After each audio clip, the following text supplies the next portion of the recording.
प्रेम दया करुणा के बोली गांव गली में सिखावे रीत।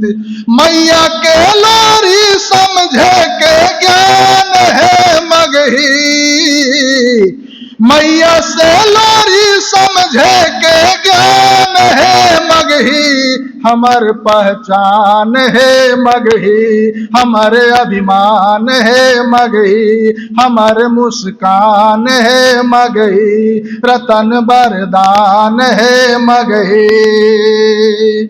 मगही के अतीत बुझाता सबसे सुंदर है तस्वीर।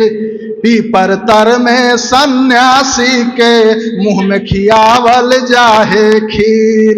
सत्य अहिंसा से उपजल खरिहान है मगही, सत्य अहिंसा से उपजल खरिहान है मगही। हमर पहचान है मगही, हमर अभिमान है मगही, हमर मुस्कान है मगही, रतन वरदान है मगही।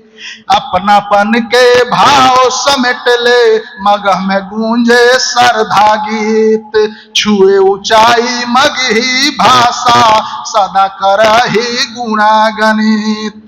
लक्ष्य भेदेला जैसे धनुष कमान है मगही, लक्ष्य भेदेला जैसे तीर कमान है मगही।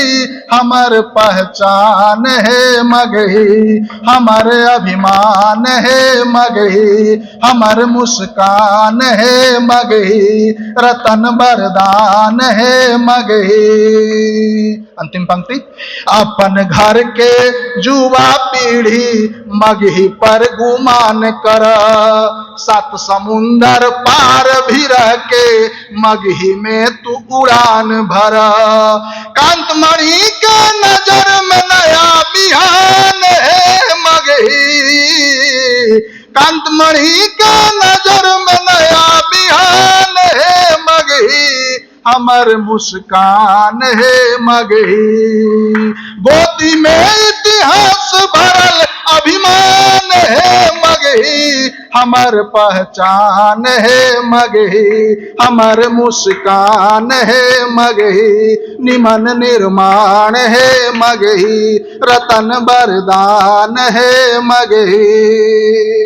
आभार, अभिनंदन सब प्रबुद्ध।